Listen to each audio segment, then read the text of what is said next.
This is the BCSN Pod Zone, your place for the news, views, and conversations about all things related to HBCU athletics.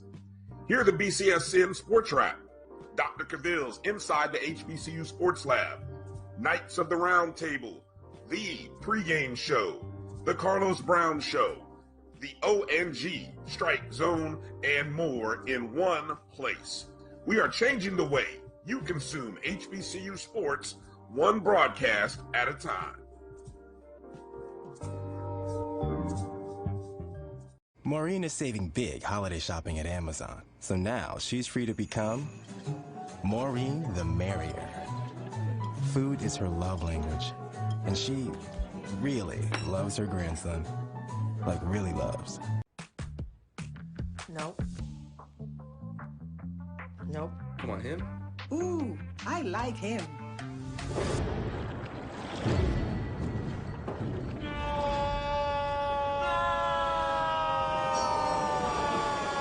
Quick, the quicker picker-upper. Bounty picks up messes quicker, and each sheet is 2 times more absorbent, so you can use less. He's an 8. He's a 9. Bounty, the quicker picker-upper.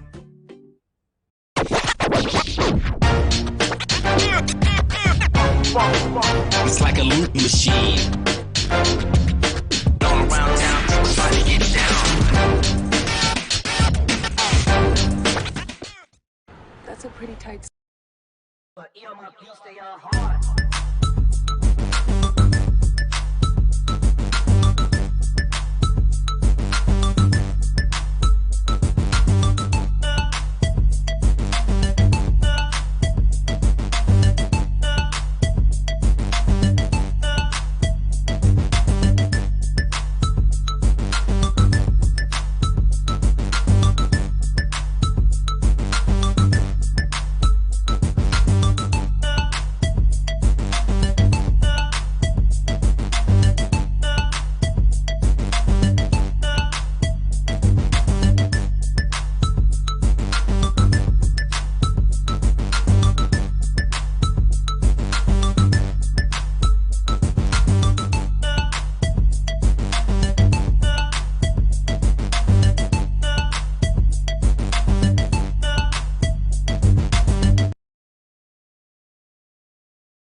Hello and welcome to a live edition of the BCSN Sports Wrap.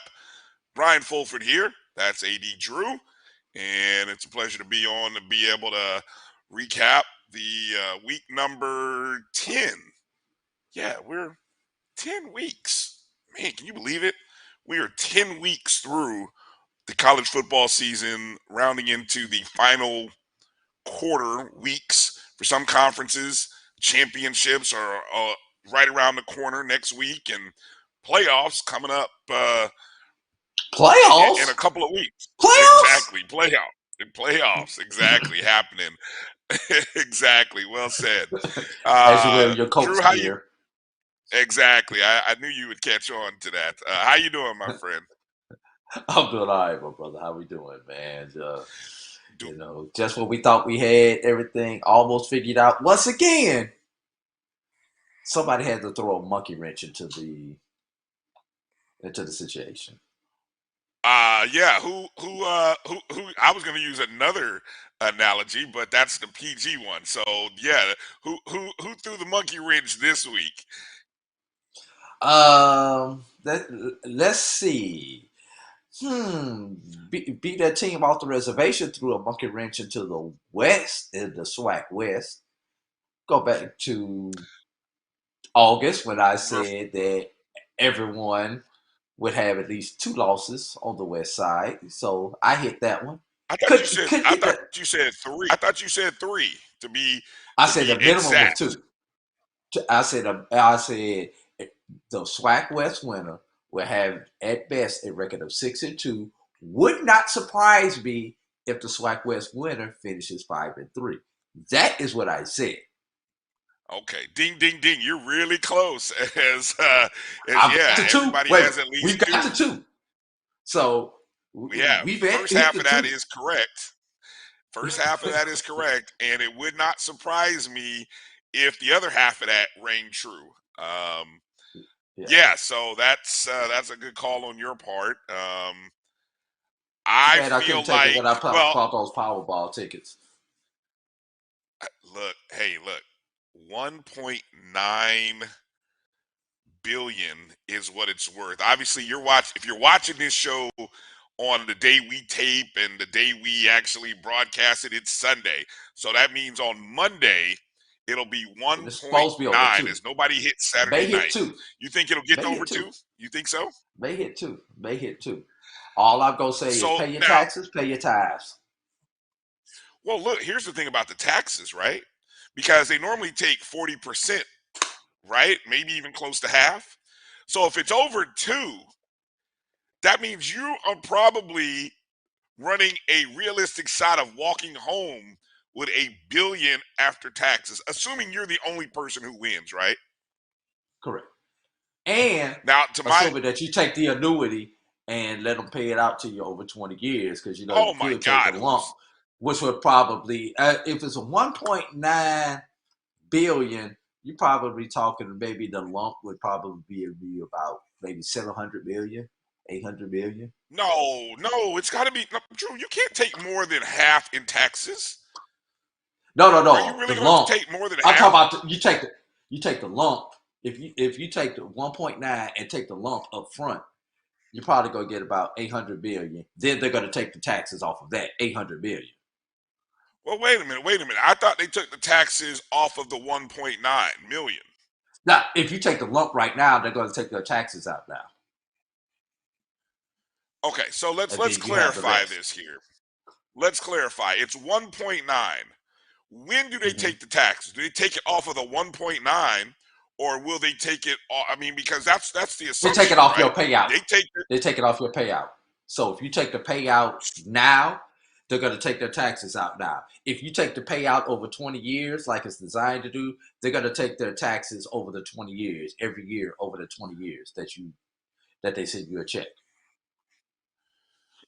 Okay, so they're taking their taxes off of the 1.9 because if I'm the only winner, one winner, which I don't think is going to Mm-hmm. happen. I'm making a call that I think at least 3 tickets hit.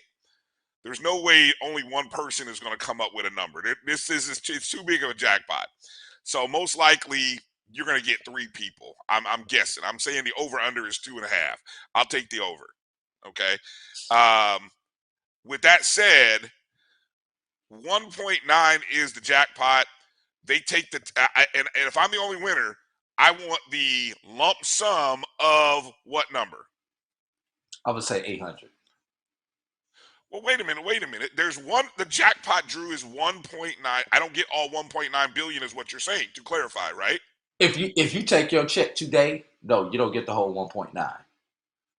The So 1.9, what and happens that's what a to, lot of people get confused over the lottery, is you get the 1.9 is paid out over a 20-year annuity.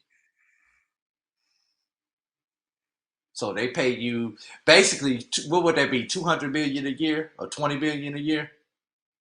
200 billion a year over 20 years. oh, we're Let's doing round it up math to now. two. Yes. Let's round it up to 2 billion. That's 2 200 billion. Okay. billion a Okay. year. 200 Yeah. million a year for 20 years Yeah. to equal Right. the $2 billion.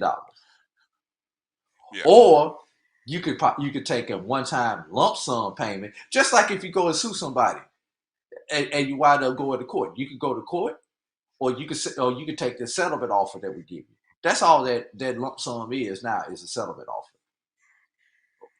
You want 200 billion over the next 20 years, or you want 800 million at one time. Either way, 800. your uncle is going to get his fair share, and that being Sam. All right.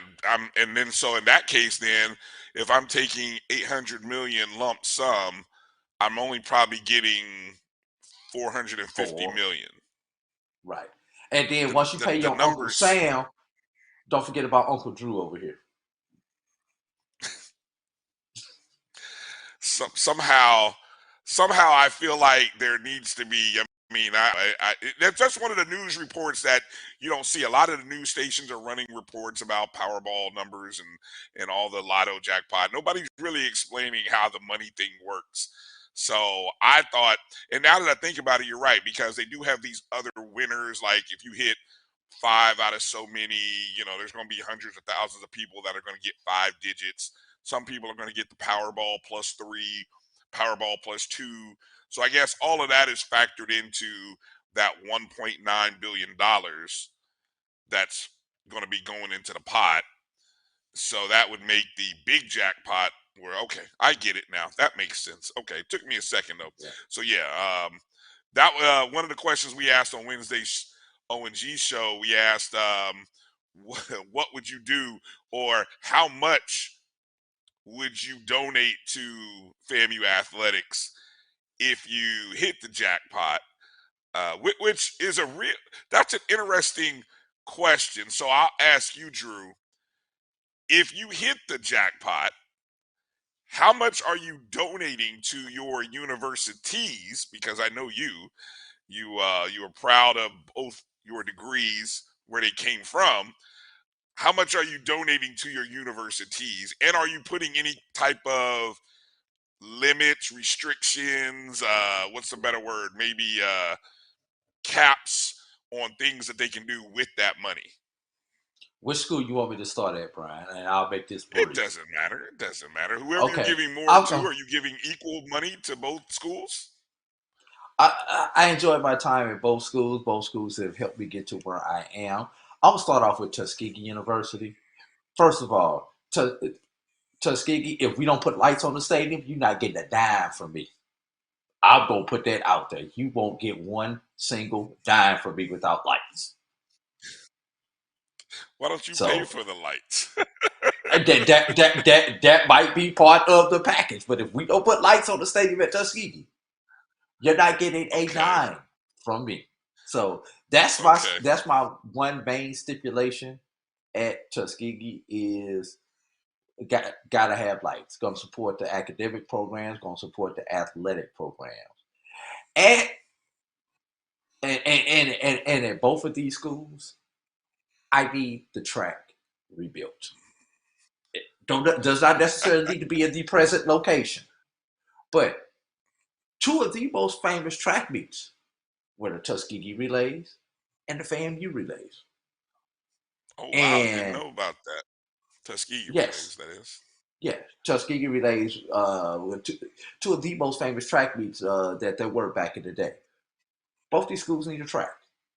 They need work on their track. So those are if I wanted to see it, that's where my money would go. And I would love to see the swim program come back at Tuskegee at FAMU. I would love to see the swim program.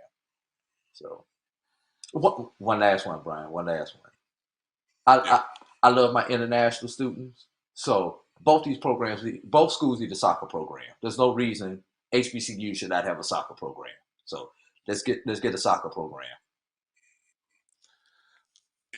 I love you I'm done. advocating for I love you I'm done. advocating for sports that you probably don't watch except during the World Cup, uh, or even follow overseas. But okay, I'm looking I for get the academic all-round student because those international students, which I had a chance to meet, I met more international students at Tuskegee than I did at Florida A&M.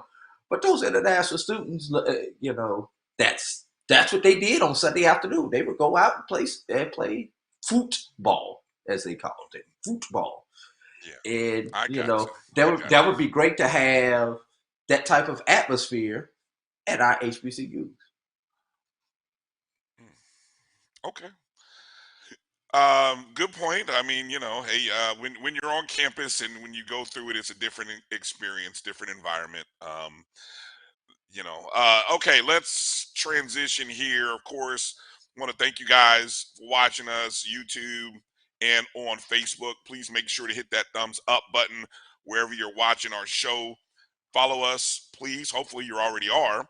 But if not, go follow us on Facebook, Twitter, and Instagram at MyBCSN1, the number one.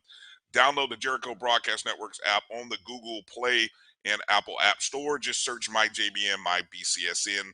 And of course, we'd love for you to make sure you are subscribed to the BCSN Pod Zone, where all of the shows that are part of the Black College Sports Network end up in podcast format for you to download and listen to leisure, just in case you're not able to catch it on YouTube, Facebook, or any of these other means that we provide. All right, so here we are, wrapping up week number 10 of the football season on this show. Coming up around the corner, basketball season is starting this upcoming week, so we'll try to get into a quick look ahead in some respect of just what's upcoming for the upcoming week in terms of basketball is concerned. But let's go back to, we had a Thursday night, Friday night game before we hit into the Saturday games, Drew. So I feel like we just going to briefly touch on that. And the first thing as it related to Thursday, now you and I both talked about this. You called me. I had just kind of sat down and started watching on Thursday night. You called and hit me up, and I thought this in my head, so it's kind of funny that you called me about it. But as we're watching Alabama A&M and we're watching them on the road at Mississippi Valley State, I know where you're going. I know where you're going. We're both thinking the same thing. We're like, what?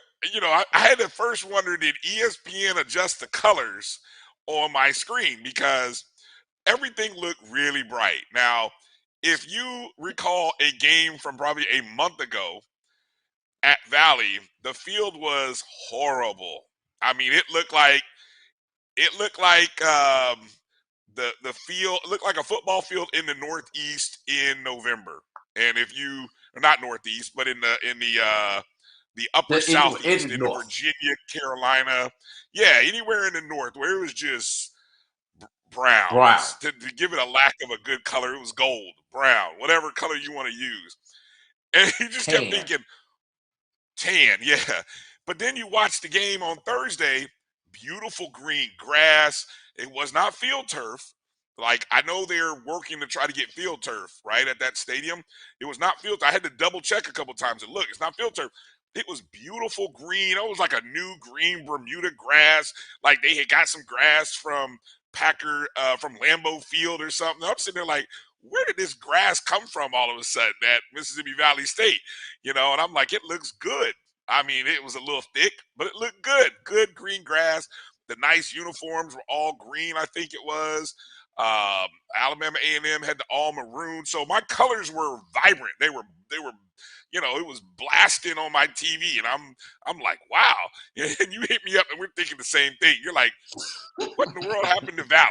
So did you ever hear from anybody, Drew, in the 24, 48 hours after that? Did you see anybody else mentioning the grass other than you or me? Well, I did call a friend of the program, Kelvin Carter, who was ironically at that game that we saw on television. That would be the Alcorn Valley game. And I was like, bro, are you watching this game on ESPN? He's like, no, I haven't made it home yet. And so he hit me up after he got to home. He's like, man, ain't no way. I was just there. Ain't no way. And they played another game since I was there. Ain't no way. So one of two things had to happen, Brian. They either had to reside the field, which they really only had, I think they only had two consecutive, one off week, so it would have had to basically come up Sunday, hadn't been touched, so you only had 2 weeks, and it's hard for grass to root this time of the season and grow. Even if you go with a winter mix, it doesn't get that green and that thick in a 2-week time span. So B, we know they didn't install field turf. So see, I'm really wondering if they painted it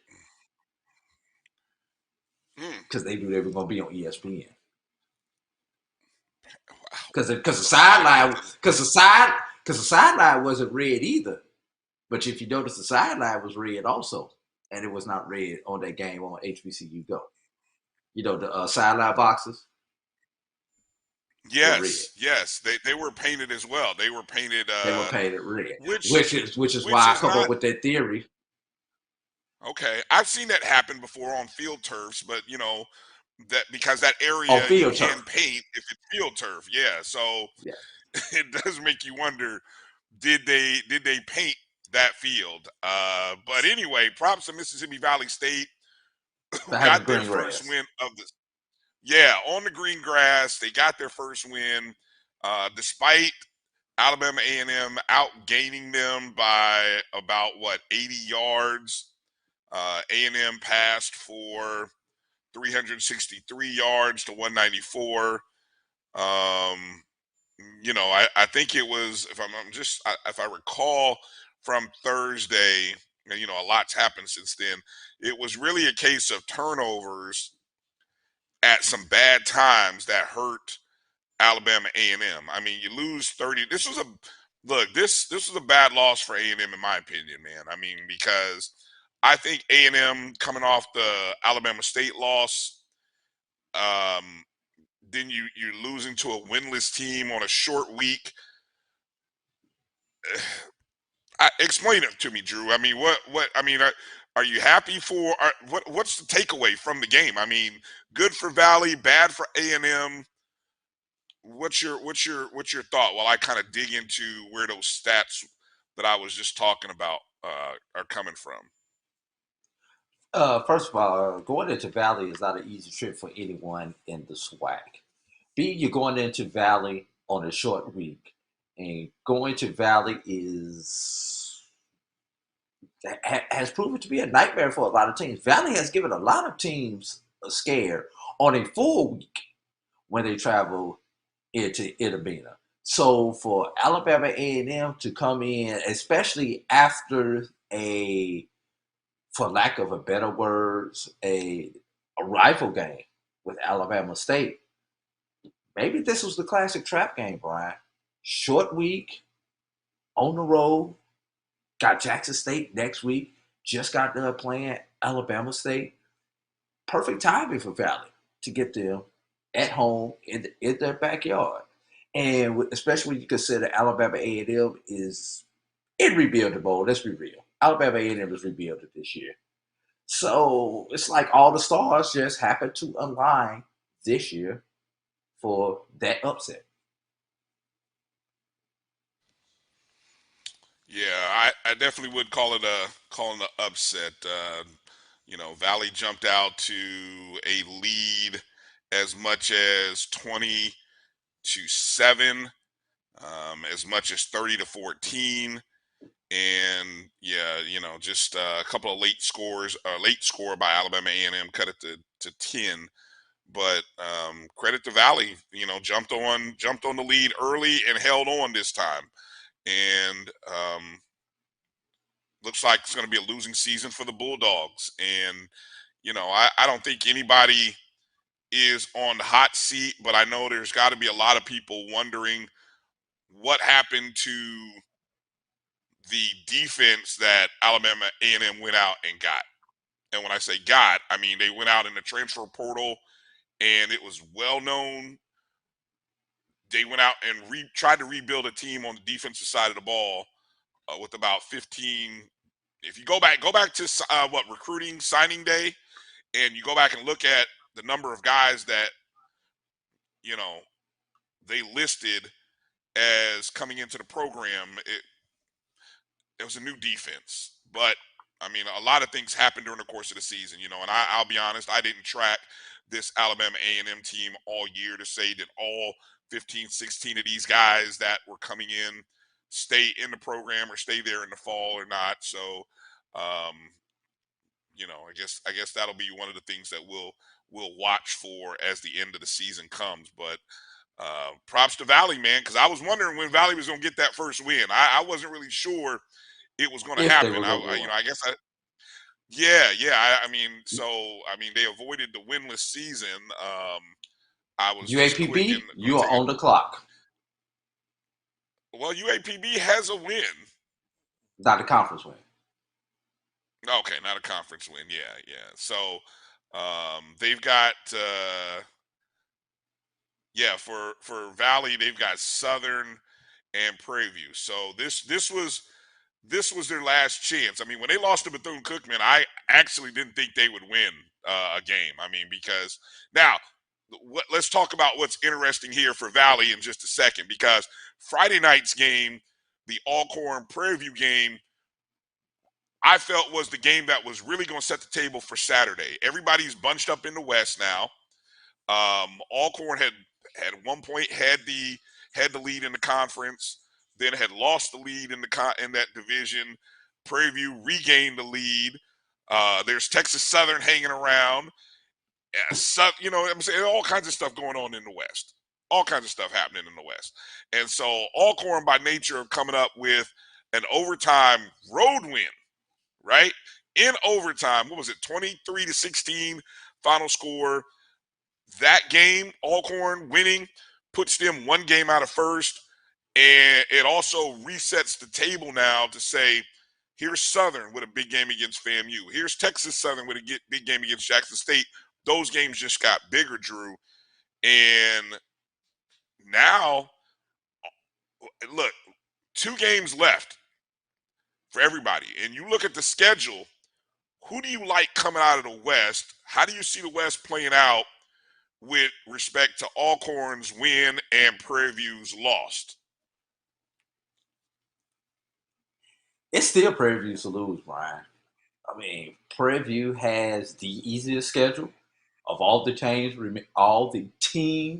remaining. Prairie View has Right. UAPB and Valley to finish out the season. Should win both of those games, but definitely be favored in both of those Favorite, games. yeah. Yeah. Yeah. Southern has Valley and Grambling. While they should be favored in their Valley game, this is Grambling. This is the Bayou Classic. Two Anything wins, can happen two in the wins in a rivalry row for games. Grambling. Yeah, Grambling's won 2 Yes. in a row. Many people think they probably should have won 3 in a row if you think back even to the FAMU game. Texas Southern, Grambling, Alabama A&M. Texas Southern might have the second easiest road. Uh, they've got Grambling, who has come back on into the scene here of late, but they have Grambling at home. Texas Southern should be a slight favorite in that game. I could see Texas Southern getting that game. And then Alabama A&M, after they play Jackson State, will probably be mailing it in for that last game. So that game should be a victory. But Prairie View does have 1 game lead over Texas Southern and has a tiebreaker against Texas Southern. Last team that's in contention, Alcorn, got Bethune this week. Bethune travels to them. Should beat Bethune, but hey, we done seen Bethune put up some points this year. Just they haven't been able to stop anybody. And then they've got Jackson State Right. at home for the last game. Jackson State will probably be playing for an undefeated season at that point. So that's going to be a tough one. It is a rival game, but come on, we talked about Jackson State, who's totally dominated everybody in the SWAC. So right now, it is still Prairie View to lose, especially considering they own the tiebreaker over everybody in the West head to head. Beat Southern, No, they beat Texas, They beat Southern, they beat Texas Southern, but lost to Alcorn. But Alcorn is lost to still Alcorn. trailing them about. Alcorn is still trailing them about 1 game, so they have to even lose another game before that Alcorn tiebreaker even comes into play. Right. Good point. Which that for an interesting run. I don't see Jackson State, especially at one point in that ball game, it was a 20-14 ball game, I believe, in that Jackson State Texas Southern ball game, and then just 2 fourth-quarter touchdowns, I believe, by Jackson State. Yes. Actually, take that back. 3 scores. It was 21-14, and then 2 scores late in the third quarter, and then a fourth, or 2 scores in the third quarter, 1 in the fourth, pushed it to a 41-14. So just finding ways to separate at the right time. That's what Jackson State does, man. And props to a good crowd, sell out, 21,000 plus there. And, Shador Sanders does what he does, 3-touchdown performance. How about Savion Wilkerson? That's the key, I think, to what they've been able to do this year is they've had a solid running back to lean on. 214 net yards, 26 attempts, 2 scores. I feel like it's been forever since maybe a Jackson State running back has had 200 something yards. So, that's props to them and props to Wilkerson. Um, you talked about Southern losing to Florida A&M 30-16. The Rattlers 15 wins in Bragg, 7 in a row this year after losing to Jackson State. And I made a quick little appearance on Carlos Brown's show, and I think all 3 of my predictions or the things that I wanted to see happen actually came in, Drew. I said Jeremy Musa, the quarterback, had to have a good game and not make killer mistakes. 224 yards passing, 3 touchdowns, no INTs. I said the running game, we needed to see a running game. For probably the first time this year, FAMU rushed the ball 35 times compared to passing 34 times. So more runs than Balance. passes. Now, balance, exactly, and the play calling.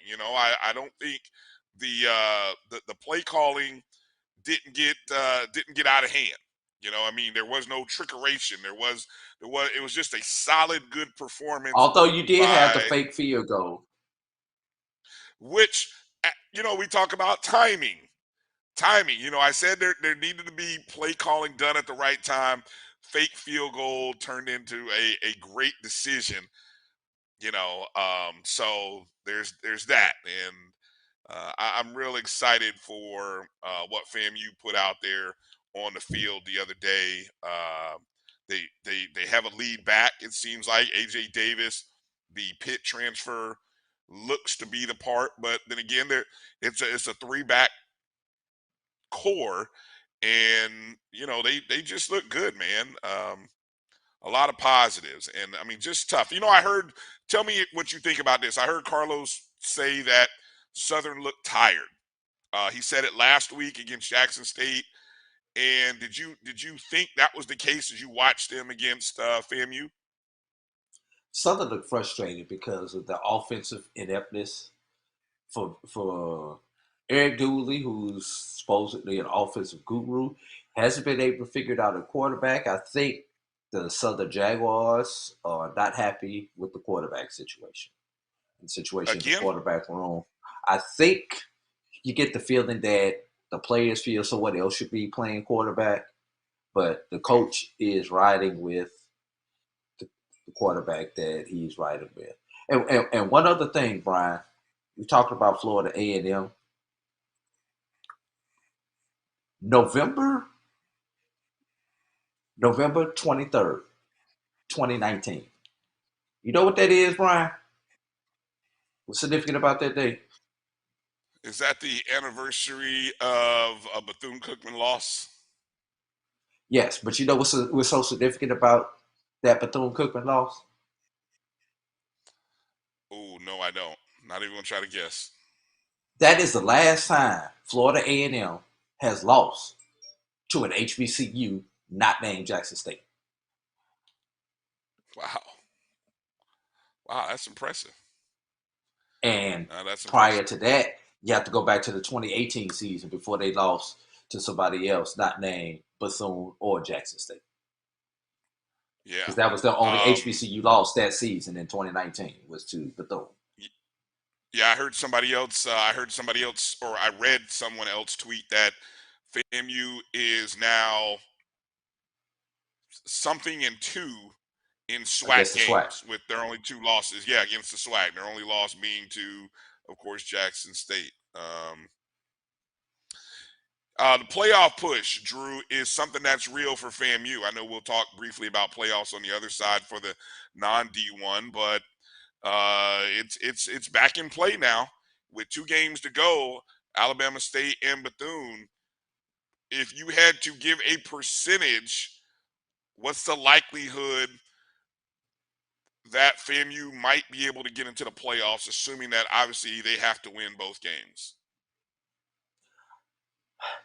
They actually, with Alabama State doing better than most expected them to do at this point in time, this realistically is Florida A&M's last chance to get some style points because they won't get any. They just can't make the Bethune game be a close game. They beat Bethune by double digits. They do what they're supposed to do. Preferably, they need to beat Bethune by 20, 30, kind of like they did last year. Now, as far as the Alabama State game goes, they just have to win this game as far as impressing the committee because Alabama State comes in 6-3, so it's not like you're playing a bad Alabama State team who's played against some FCSs, and you talk about an Alabama State team that played better against Jackson State than Florida A&M played against Jackson State.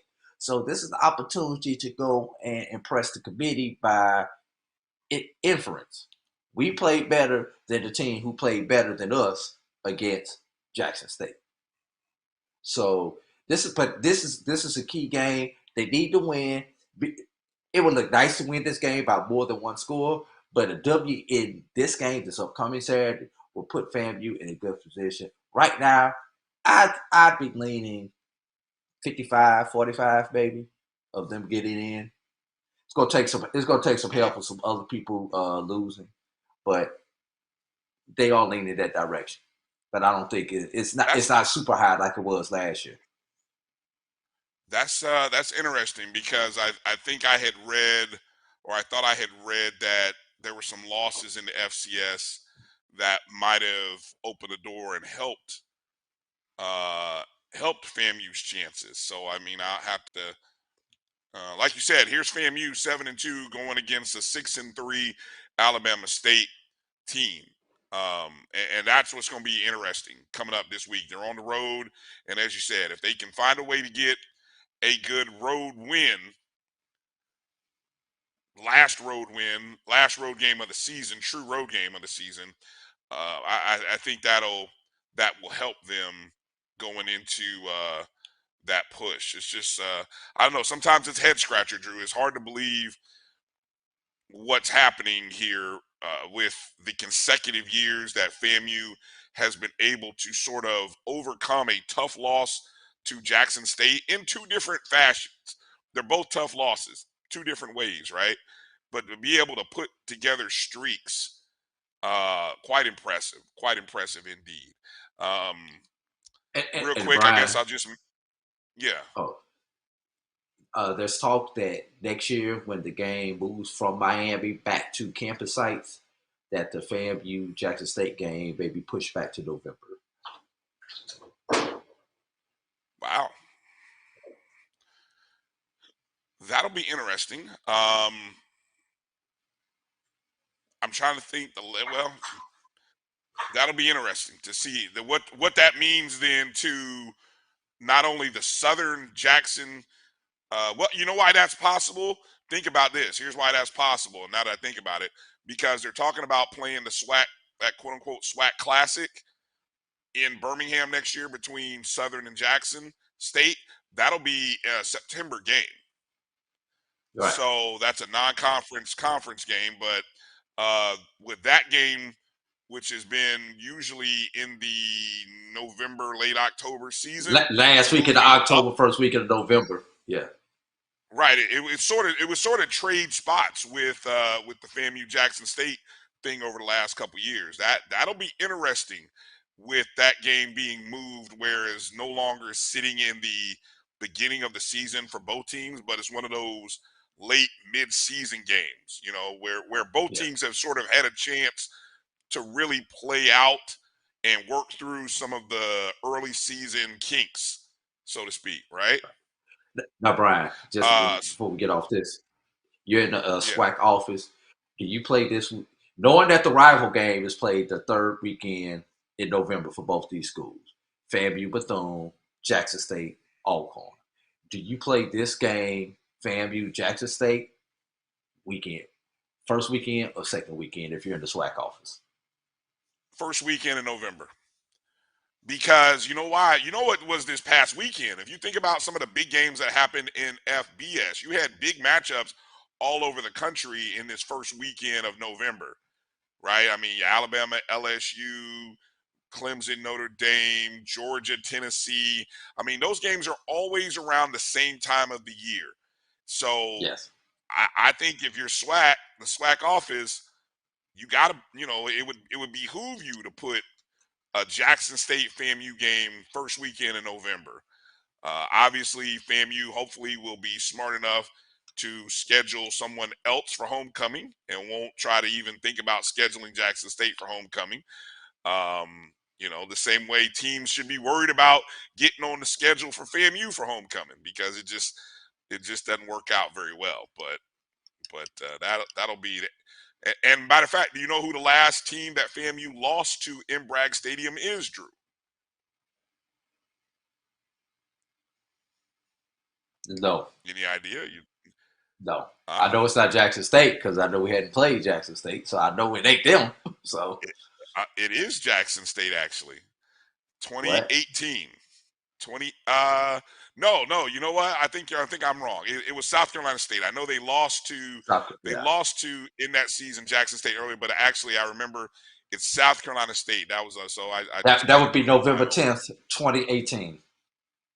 Yeah, that would be the game in which if FAMU won that game, they would have won at that time the MEAC.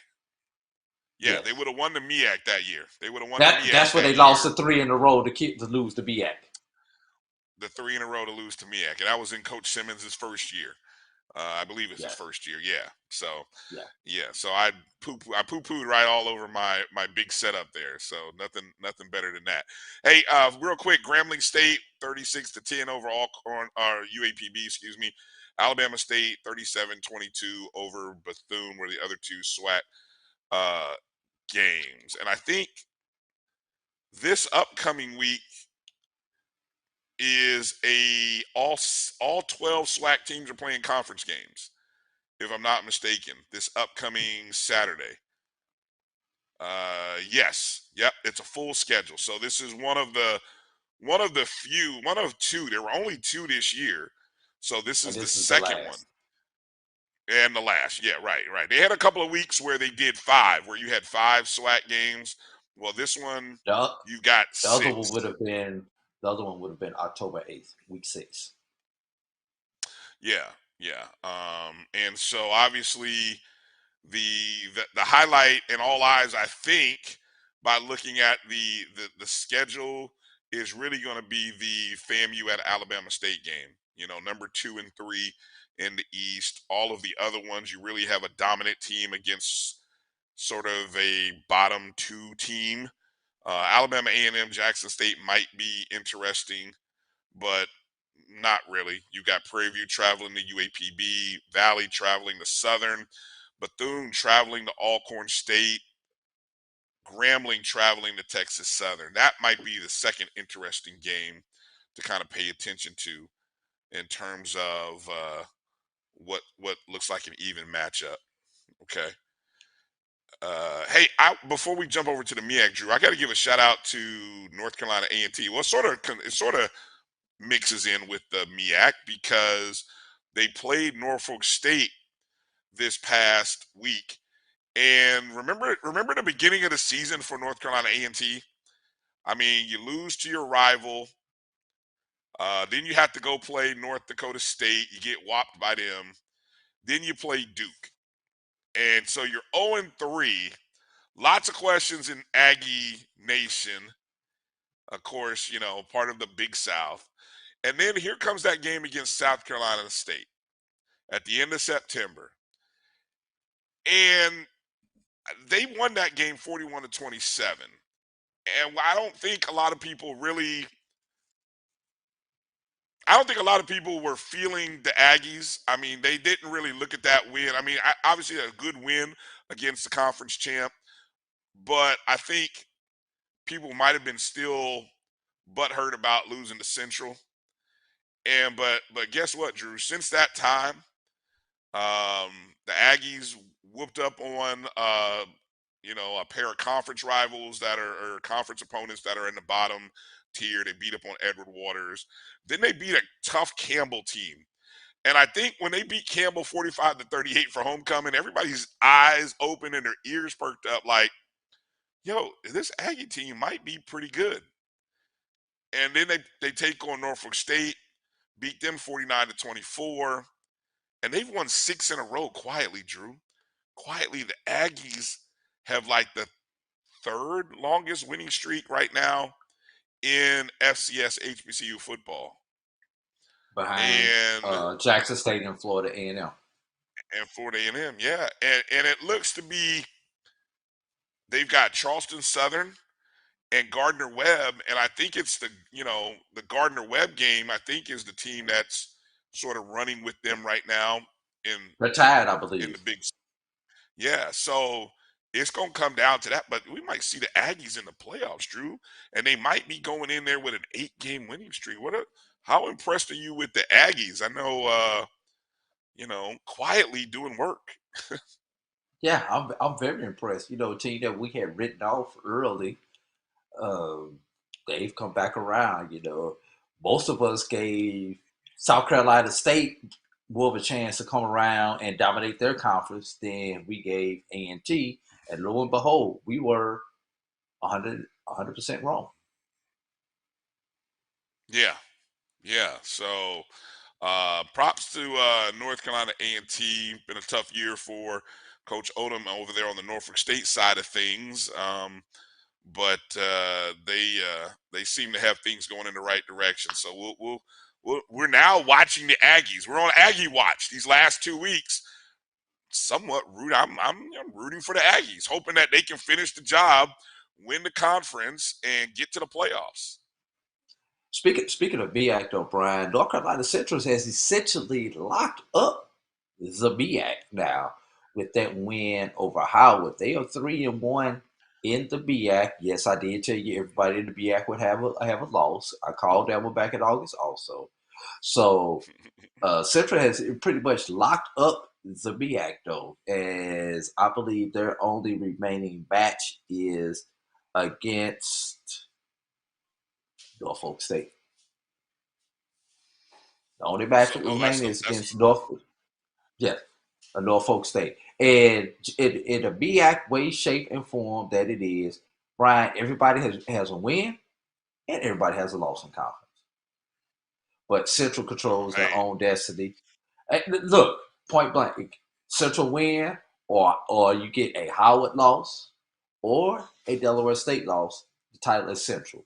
And wouldn't it be nice to see a 9-2 Central in the Celebration Bowl against a potential 12-0 Jackson State? That's something that the people in Atlanta can market. And then also when you get the distance from Durham to Atlanta, yeah, a Celebration Bowl this year will be blown out if those two teams make it in. yeah, Central with a 50-21 win over Howard. So Howard had a taste of being in first place for a week or less than a week, and poof, it's gone. So good job, Howard. I hope you enjoyed it. But I mean, hey, it's I a hope I rebuilding hope you got program. So I hope the Bison had some antacids because that might have went down too fast. They might ate that too fast. of course, you mentioned Delaware State 27-24 win over South Carolina State in overtime. Can we bury the Bulldogs now? Can we be done with the talk of South Carolina State potentially going back to the Celebration Bowl and all that? Can we put that to bed now? Is it officially over? Brian, South Carolina State is in last place with the tiebreaker. South I Carolina State is in last place. I feel like nobody's ever in last place in the MEAC just because it is the MEAC and there's only 6 teams. So I mean, you say that, but really next week they could be in third place. I mean, So what you're today saying, they're in Brian? We can last. have 3 teams finish 3-2, and 3 teams finish 2-3. Yes, it can mathematically happen, y'all. Just want to put that out there. Yeah, it definitely could. Let's see. So Delaware State next. I guess they've got Morgan State, and then they've got Campbell. So next week, I guess Morgan State takes on. No, Delaware State takes on Morgan State next week or this upcoming That Saturday, finishes out and their then they that finishes out their and that schedule. finishes their conference. Yeah, and Yes. Morgan State with a tough lost to non-conference Stony Brook, 24-22. Um, so right now, the flashes that Morgan State has shown, just not there yet. Not there yet, but they're getting there. Hey, I want to also mention Hampton. Hampton played a top 10 ranked William and Mary team. Played them well. I think losing. What was the score? It was like 20-14? I believe was the Something like final that. score. Yes. Yeah, it was a very close ball game for Hampton. So, I mean, again, Hampton. A lot of people thought they'd only get 3 wins. I know they've got 4, and they're 4-5, but they're playing competitive ball in the CAA, and I think another year we could really be seeing A&T and Hampton challenging that upper tier, maybe even being a tough team in the middle. And that's the kind of conference that if you steal a couple of wins against a top team and you can win your non-conference games, you might end up with an Get in. at-large bid because the CAA Yeah. has that kind of street cred, right? Right. And Brian, before we finish off FCS and go to break, just got to mention that Tennessee State lost to Southeast Missouri State, and they lost very large. Now, I think And we've that's all covered we're going to all say of the about that. FCSs. Let's go to break. That's it. Let's go to break. You're watching the BCSN Sports Wrap. We'll be back in just a moment. That's a pretty tight spot. Watch this. Of course your Buick parks itself. That's so you. It's just a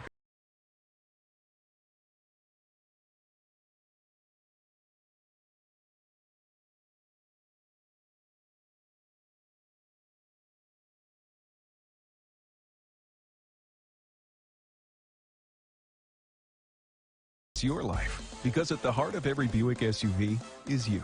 You see, Head & Shoulders has a scalp shield technology, protects against flakes, even between washes. It's never not working. Kind of like us. Number 15? Never not working! I don't like this one. Me neither. Let's get out of here. Head & Shoulders scalp shield, never not working. Follow the Black College Sports Network on social media at MyBCSN1, the number 1, on Facebook, Instagram, and Twitter at MyBCSN1.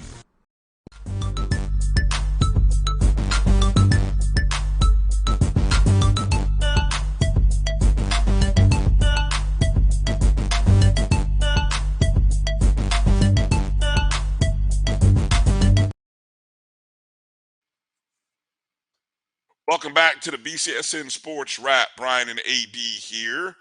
And Drew, I wanted to transition us over talking about the D2 non-D1 teams.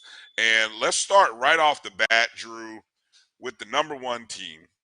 Okay, I feel like we got to talk about the history that's being made over at Benedict College. Of course, Coach Chinnisberry, he'll tell you we're just 1-0, baby. We're just 1-0. But now, Coach, when you string together 10 consecutive 1-0 weeks, that's pretty doggone big, man. And so congratulations to Benedict College. But hey, the season's not over though, because now you've got this big time championship game that I believe you're hosting. Benedict is hosting, correct? Correct.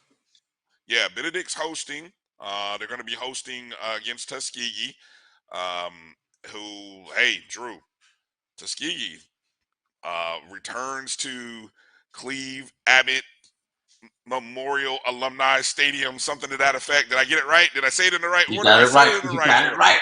There you go. I said, oh my God, the longest stadium name ever. But yeah, I said it right. Always put the But memorial after the name, after the person's name. okay, yeah, I couldn't. I knew I knew it was something like that. I thought I was gonna mess that up. But Tuskegee with a what was it, overtime or double overtime win over Miles? Double overtime, 35,000 in Tuskegee, Alabama.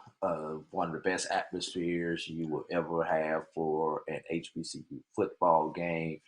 If it, if you have a bucket list of places to go and watch a black college football game, please include Tuskegee on your bucket list. And the game they had to win twice, Brian, in overtime. What do I mean by winning the game twice, Brian? In the first overtime, there was a fumble as the Miles quarterback, name slips my mind right now, was running, and they called him down by contact, but he did not have control of the ball, nor was his knee on the ground, according to replay. But as we know in Division II football, Brian, they cannot go to the monitor, so they had to go with the call on the field. Then, 2 plays later, the ball, as the Miles running back was running into the end zone, the ball was fumbled into the end zone. 22 players on a football field, Brian. Only 2 players saw the ball roll towards the back of the end zone. The Miles offensive lineman and a Tuskegee defensive back. The first time, one of the few times the tortoise beat the hare to the ball, as the offensive lineman was able to fall over the ball just before it rolls out the back of the end zone to secure the touchdown for Miles. Now, that ball rolls out the back of the end zone. That is a touchback. Tuskegee wins the game. So that's the second opportunity that they had to win the game before they finally won the game. And kudos to Coach Ruffin. Going forward in double overtime on a 4th and 1 to continue the drive. And all Tuskegee needed to do was to kick a field goal to send it to a third overtime. But in the third overtime, all you do is alternate 2-point plays at that point. So he wanted to end the game being in control. So they got the first down, and 2 plays later, Tuskegee scored the touchdown. And, Brian, we talked about that brand new field turf that Tuskegee just installed. That was the second time that the fans rushed the field within a 5-minute time span as they rushed the field after the apparent fumble. So all that, stay off the field. We got this brand new field turf. Don't bring all this trash out on the field. The people said, "The hell with this. We're gonna put this new turf between our toes and run out here and celebrate with our team for the only game that we will play at our stadium this year." Well, at least they did it with shoes on, Drew. They did it with shoes on right now. On that sideline, where the shed is, where the students sit, that's is that the visitor side or the home side? Okay, very weird fan configuration at Tuskegee. Where the shed is direct. Tuskegee's team sits opposite the press box. In both stadiums, that would be the visitor sideline. So, but Tuskegee, every game they play, they've always got the chains in front of them because the chains are opposite the press box. But since the team is opposite the press box, they're on the chain side, and the student section is directly behind the team. Matter of fact, that's all Tuskegee on that side. So on the press box side, directly in front of the press box is where you had the VIPs and the box seating and everything else, the stadium seats. And then on outside of probably the 35s to the end of the bleachers is where the visitors sit at. And then, of course, everything else on the hill and everything else is where you have all of the home people. So very limited seating for the visitor at Alumni Bowl.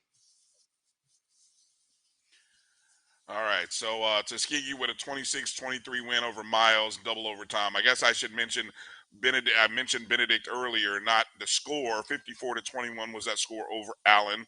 Pretty impressive performance. Probably the big upset.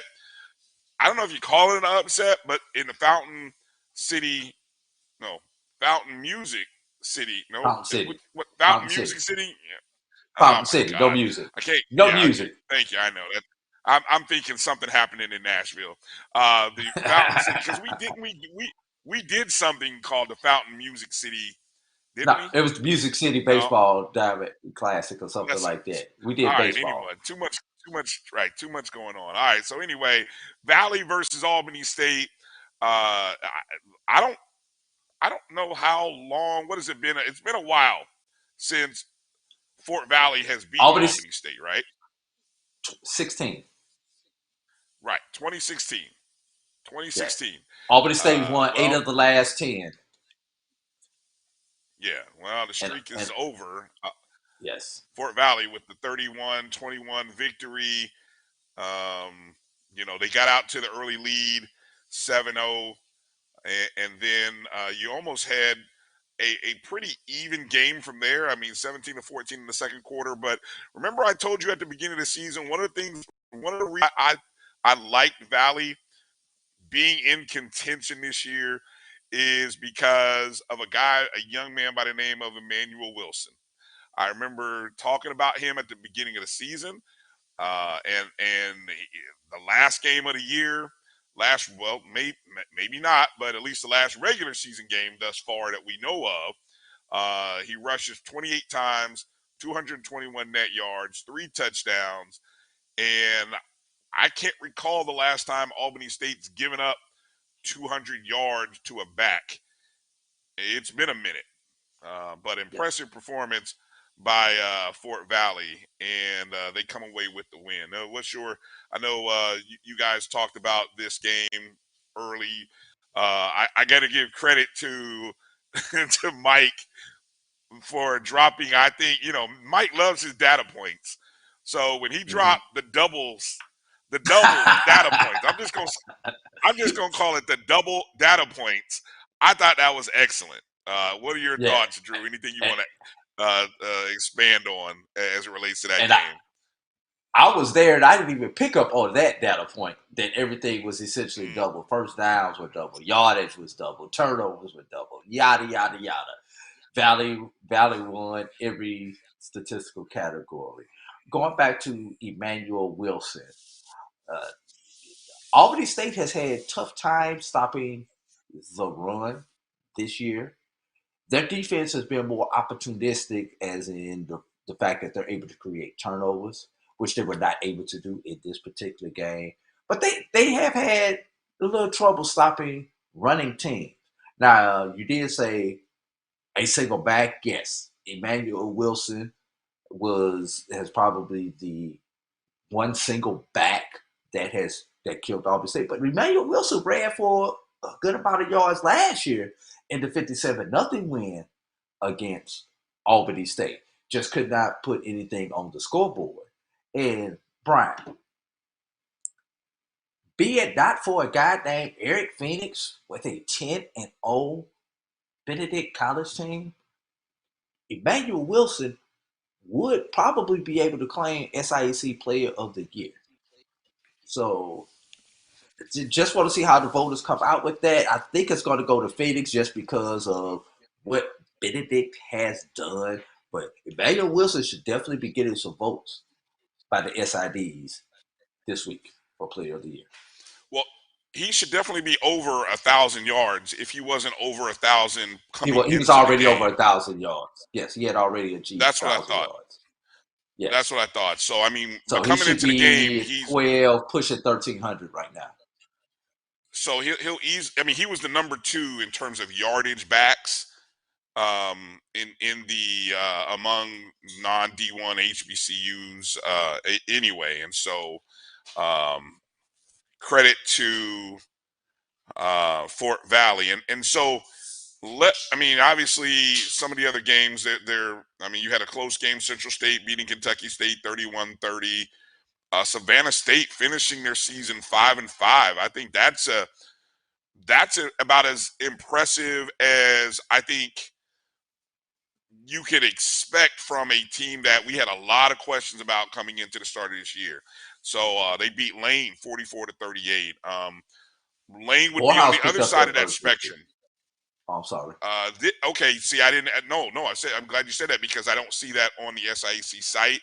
Was not aware of that. Yes. Morehouse got their first win against Clark, huh? Yes. Yes. I Hey, what a believe it way! was Nothing 20 to better than 14. none better than beating your AU Center rival and getting win number one at the end of the season. So, um, if it's better to end your season with a win, even if it's 1-9. At least you ended it with a win, and it gives you something to go into the spring feeling good about. Especially when it's a rival. Especially when it's your rival. Yes, exactly. Do you want to let's set what the future holds for the SIAC teams before, because obviously Benedict is one. What does the playoffs and what does the future look like for obviously Benedict, Tuskegee, Fort Valley? I think we'd say maybe Albany State's opportunities in the playoffs are over. Yes, no? All right. Well, Brian, I will go to inkblocksports.com and quickly go through the projected rankings that will come out on tomorrow. Those rankings will be available on NCAA.com on the Division II football tab on NCAA Division II on NCAA.com tomorrow afternoon. So quickly, with the Delta State loss, Benedict is now projected to be the number one team in the region. That is important not only for you get the home game, but you're at home throughout the region. So that means you will and you get the bye. So that is doubly important, being in that number one spot, not only for the bye, but home field throughout the regional portion of the playoffs. Delta State comes in at number 2. Benedict record is 10-0 in region. Delta State comes in number 2, 8-1, 7-1 in region. And when I read these records, these are Division II records, everyone. Virginia Union bumps up to number 3, 8-1, 8-1 in region. I'll talk about the significance of that in just a moment. West Florida narrowly escaped a victory over Valdosta State. They are 7-1, 6-1 in region. Matter of fact, West Florida had to went for 2 in overtime against Valdosta State. Wingate 8-2. And let's back up for a second. Okay.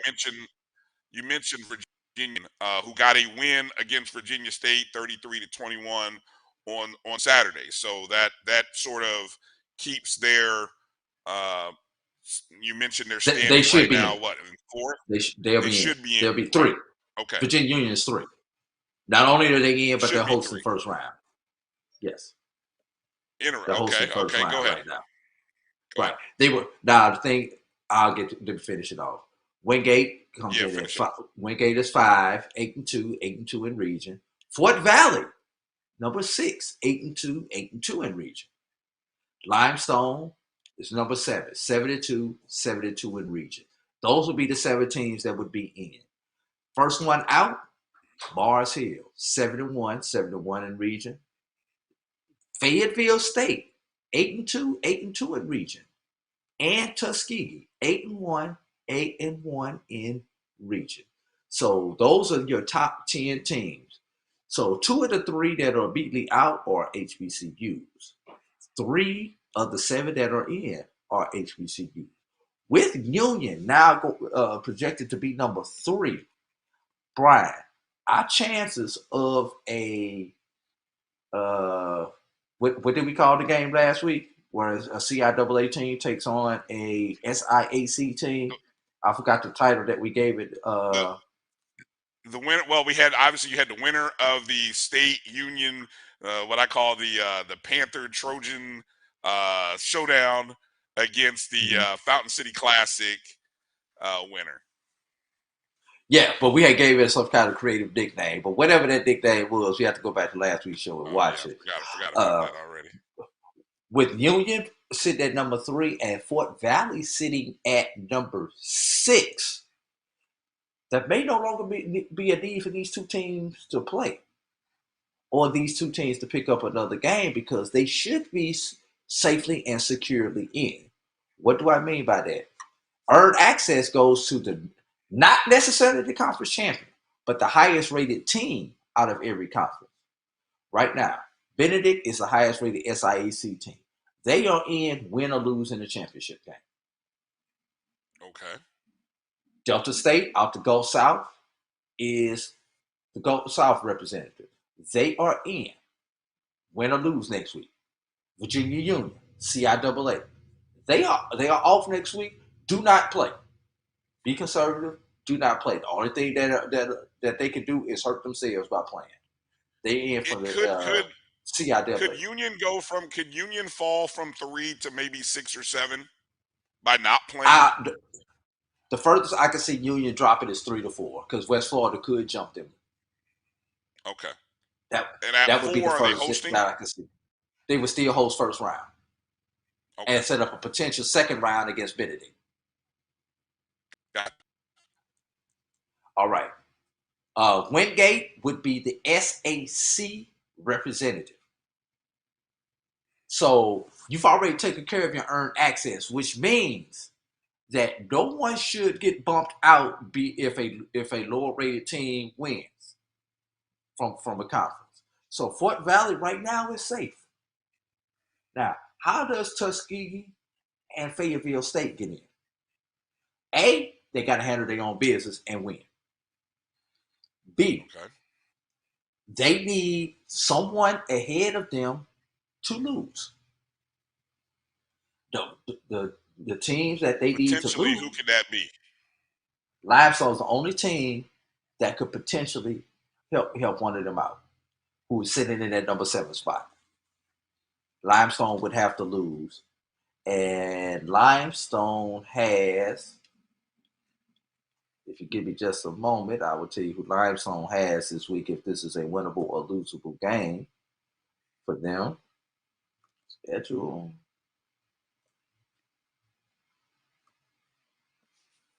Limestone will have Emory and Henry, which Limestone will be highly favored in that game. So the chances of Limestone losing are slim. The only other team that has a chance, Wingate plays UVA Wise. They'll probably win that game also. So I would essentially say everything is pretty much set. It's going to be, unless there's an upset, as much as I would love to see Tuskegee and or Fayetteville get in, I don't think either one of them will be able to get in. And if they do get in, it may be at Fort Valley's expense.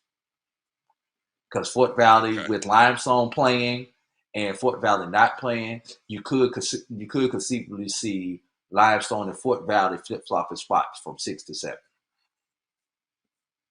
Okay, so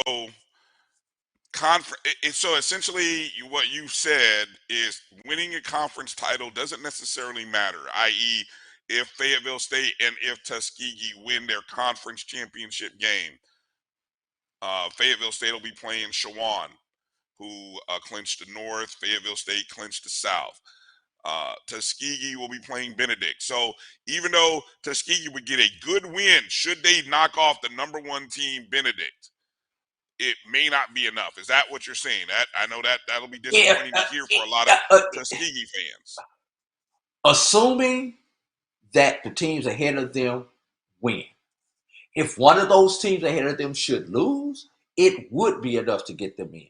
But just Tuskegee wins, Fayetteville wins, and everybody ahead of them wins, it will not be enough to leapfrog anybody, if that makes sense.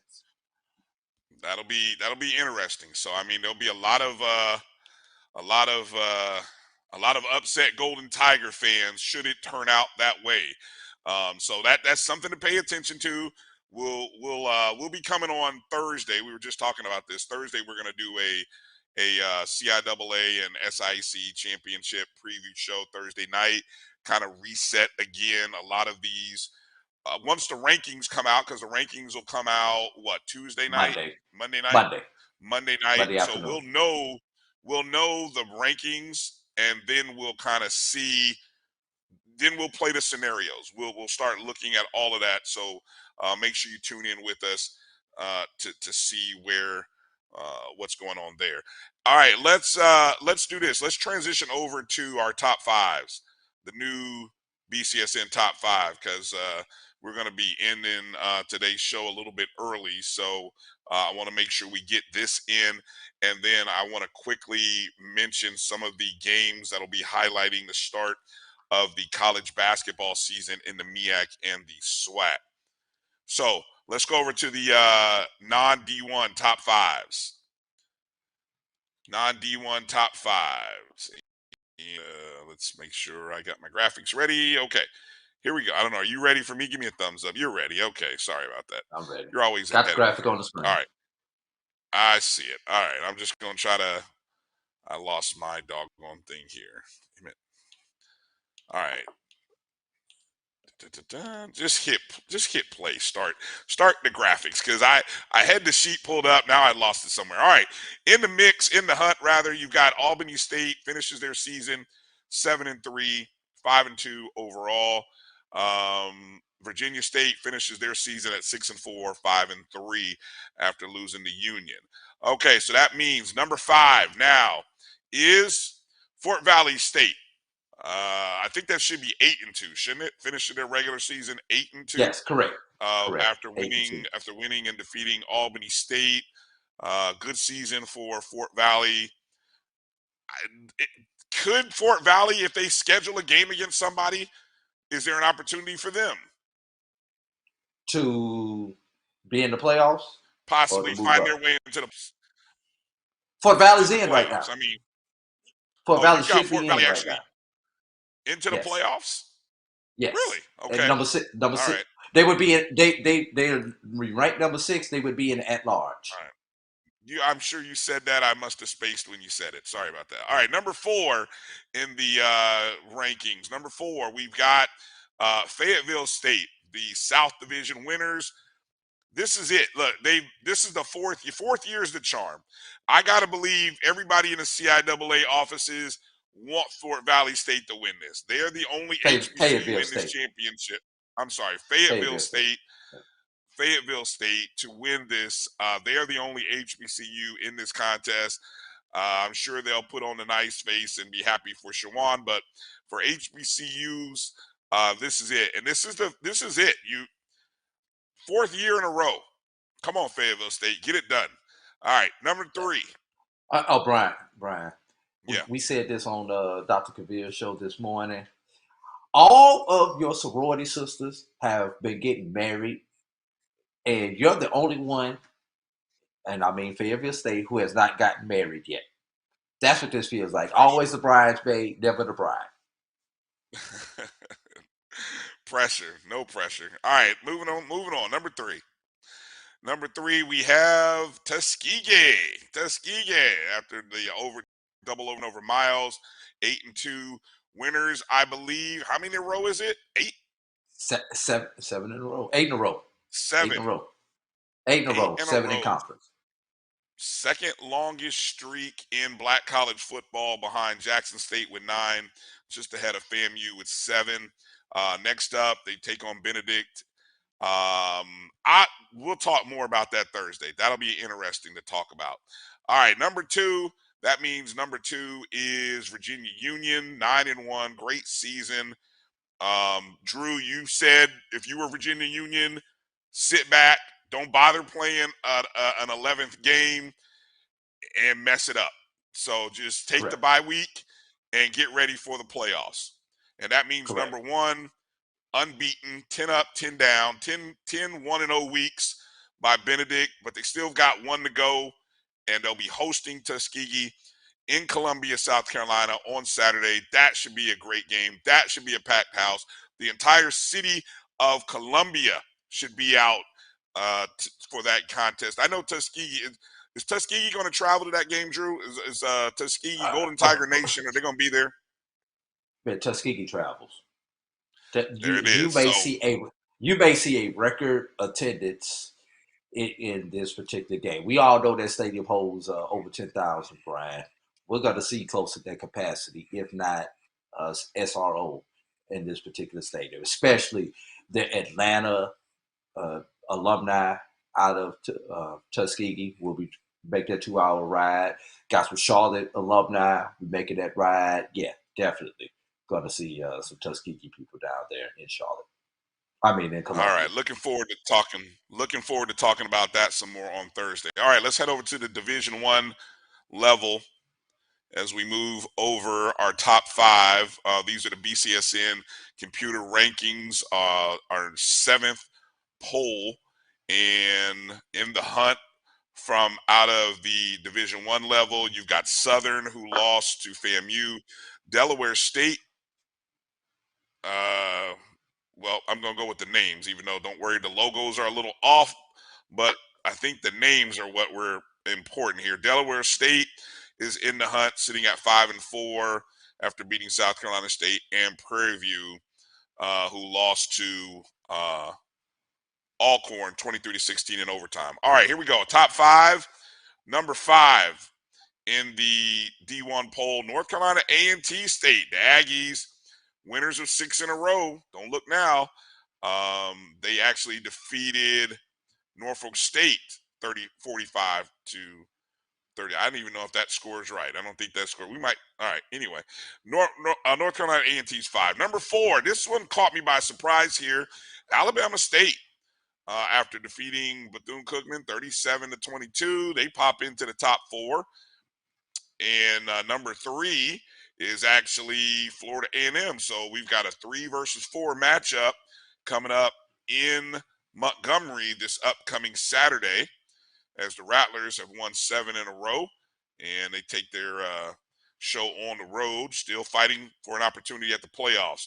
North Carolina Central jumps FAMU from 3 to 2 this week, and they control their own destiny. It seems like they just need one more win against Norfolk State to wrap up the MEAC title and get the invitation to the Celebration Bowl. And of course, number 1, without a doubt, Jackson State, a class of their own, 9-0. I think, well, they actually have to defeat Alabama A&M.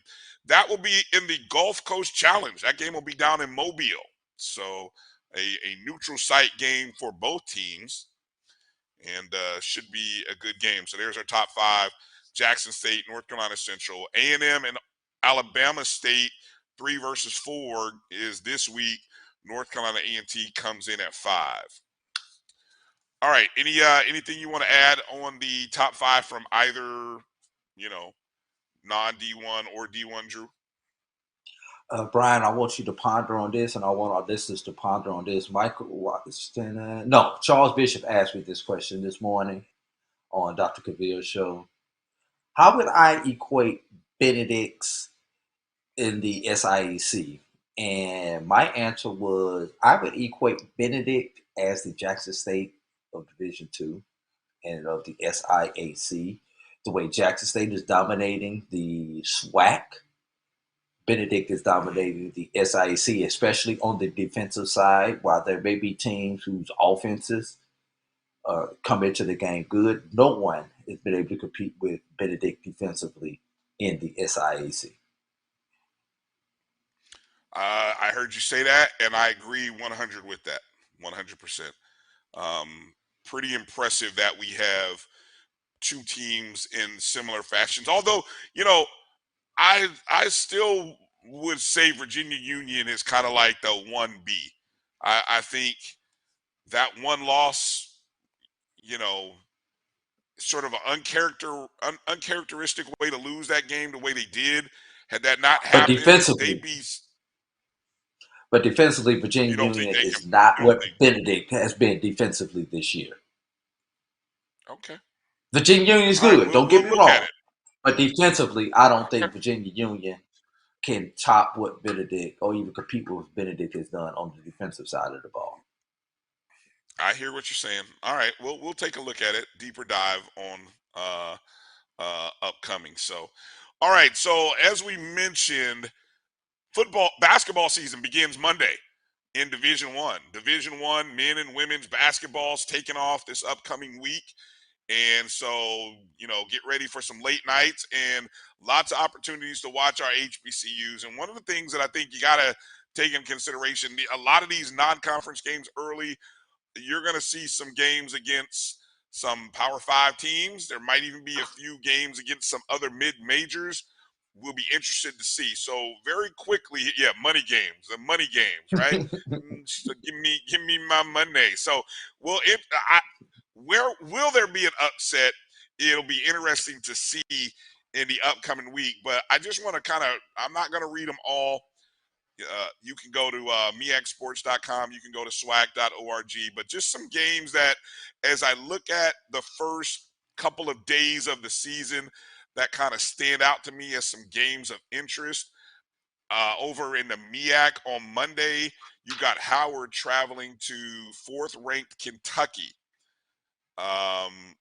So Howard has always represented themselves well, but opening the season against Kentucky, that'll be interesting. North Carolina Central on Monday night. Howard at Kentucky, that'll be on the SEC network. That's a 6:30 Eastern tip-off. You've also got Morgan State at Xavier. I believe that's Xavier in Ohio. 7:30, that'll be on Fox Sports 1. Then North Carolina Central had a down year last year, but we know Coach Moten has an opportunity. I mean, look, we respect what that program is and him as a coach. They take on 18th ranked Virginia, 9 p.m. That'll be on the ACC network. As I just kind of breeze through Tuesday, Coppin State at Georgetown. Coppin State plays Monday night against Charlotte. Then they go into that'll be a big one. That's Baltimore, DC area. But there's a lot of guys who played against each other or do play against each other in that area. That's on Fox Sports 1, 8:30 p.m. on Tuesday. That's a Tuesday game. Real quick, if I breeze through, I don't see anything. Friday, Howard's at George Washington on ESPN Plus. Norfolk State on Friday, 8 p.m. Eastern at number 5 Baylor. Big 12 ESPN Plus network. That's Friday. So there's a big matchup there for Norfolk State, who once again will be one of the top teams in the MEAC. Over in the SWAC, Mississippi Valley State will get their first shot at number 5 Baylor. That's a noon tip-off. Take the Baylor number. How many points they give away? Take the points. I'm just gonna tell you that. Take the points. Give those points away rather. Florida A&M travels to number 21 Oregon on Monday night. Oregon, Drew, is, I think, without 4 significant players. I'm not calling an opportunity for an upset, Drew, but if there was going to be an upset, pay attention to Florida A&M at Oregon, 10 p.m. Eastern. I'm just something to pay attention to. UAPB takes on number 14 TCU, 8 p.m. on Monday on the Big 12. Alcorn travels to Ole Miss on the SEC network, 9 Eastern. Thursday, Texas Southern at Texas Tech, 8 p.m. on the Big 12 network. 8:30 p.m. on Thursday, Bethune-Cookman travels to number 13 Indiana on the Big 10 network. And on Friday, Southern travels to number 17 Arizona. So just a few games of interest. We hope that the start of the season is a positive one for our men's teams, and the women's will also be playing. But due to time, I'm not gonna go through any of those games. But we'll maybe come back and talk about those during the course of the week. So pay attention to that. Drew, any final thoughts here before we wrap up and close up the show? Yeah, just want to mention that NAIA basketball has already begun, and Division II basketball will begin this upcoming weekend. I believe most of those Division II games will begin on like Thursday or Friday. Right. So tis the season for hoops, and that just gives us more stuff to talk about, more stuff to pay attention to. So do the best you can. Stay up to everything going on. Check into your conference pages, your school pages, and always follow the Black College Sports Network and all of our shows for updated information, different conversations to continue to drive this vehicle of Black college sports. So that's going to do it for tonight's show. We got getting out a little bit early. We appreciate you guys tuning in Make and up for all watching those us wherever times we you keep you are. late. Keep you late. Exactly. We're making up for all the times we stay late. So we're picking up and getting up out of here early. And so we appreciate you watching on Facebook and on Twitter and on YouTube. Make sure you hit the thumbs up as you hit the door. And go download the Jericho Broadcast Network's app on the Google Play and Apple App Store. And be looking out for the BCSN Pod Zone, which is now on Amazon Music. So you can simply say, "Hi, Alexa, play BCSN Pod Zone," and the Pod Zone will come up. Promise. I've tried it. It works. Beautiful thing. We're also on Spotify, iHeart, Apple, Google Podcast, everywhere you get your podcast. So for my partner, AD Drew, I'm Bryan Fulford. Thanks for hanging in and tuning in to the Sports Wrap. And Thursday night, we'll have our SIAC and CIAA football championship previews right here on the Black College Sports Network. Be safe. Read God my bless. column on D2football.com. Don't forget to read my column on D2football.com. Well, holla. But you stay on hard.